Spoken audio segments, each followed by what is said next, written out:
அதே மாதிரி அகம் சார்ந்த விஷயங்களுக்கு இதெல்லாம் நம்ம ஃபாலோ பண்ணோம் அப்படின்னா, ஏன்னா வள்ளலாரோட முக்கியமான கோட்பாடு அப்படிங்கிறது மரணம் இல்லாத பெருவாழ்வு. உண்மை. அதற்கான தத்துவ முறைகளாக அவர் என்ன விஷயங்களை நமக்கு சொல்றாரு? இப்போ அவங்க ராமலிங்கடிகளார் சாமியை நான் சொன்ன மாதிரி முந்தைய சமய காலமாகிய அவர் சைவ சமயத்தில் இருக்கும் பொழுது என்னைய தெரிஞ்ச வரைக்கும் வாழ்க்கையினுடைய முழுமையாகவே அவர் சொன்னாருன்னு தான் சொல்லுவேன். மகான்களை ஒத்துக்கொண்டு மகான்களுடைய அடிப்படையில் போகிறார். அப்படி வரும்பொழுது பார்த்தீங்கன்னா அவர் ஒழுக்க அட்டவணைன்னே கொடுக்குறார்.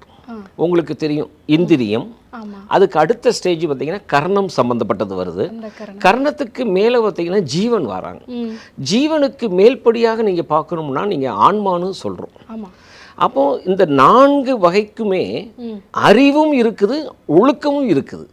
அப்போ ஒவ்வொரு ஸ்டேஜில் பார்த்தீங்கன்னா இப்போ இந்திரியங்கள் 5 பொறிகள்னு சொல்லுவோம், கர்ணங்களை 4ன்னு சொல்லுவோம், ஜீவனை 1ன்னு சொல்லுவோம், ஆன்மாவையும் நம்ம 1ன்னு சொல்லுவோம். இப்படி பார்க்கும் பொழுது இந்திரிய சம்பந்தப்பட்ட பொறிகளுக்கான ஒழுக்கத்தை சொல்கிறார். அந்த ஒழுக்கத்தை நிரப்பிக்கொண்டால் வாழ்க்கை சிறக்கும். அதுபோல் கரணமாகிய மனம், புத்தி, சித்தம், அகங்காரம், அதுக்கும் ஒழுக்கங்களை சொல்கிறார். அந்த ஒழுக்கத்தை நிரப்பிக்கொண்டால் வாழ்க்கை சிறக்கும்.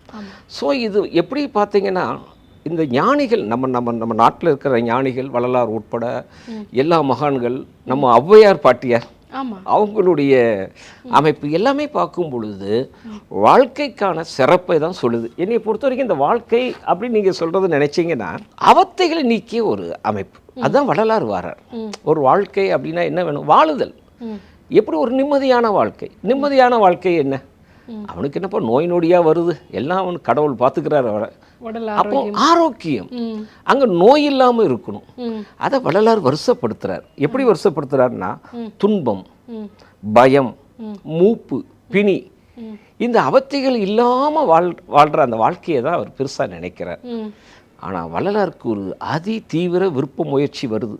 அது என்னன்னு கேட்டிங்கன்னா இந்த 4 அவத்தைகள் இல்லானாலே ஒருத்தர் சாக மாட்டாங்கிறது பொதுவானது தானே. டாக்டராக உங்கள்கிட்ட கேட்குற, துன்பம் இல்லாமல் இருக்கிற ஒருத்தர், பயம் இல்லாமல் இருக்கிறார், மூப்பும் வரல, பிணியும் வரல, அப்புறம் என்ன மரணம் ஏற்படுறதுக்கு வாய்ப்பே இல்லையே.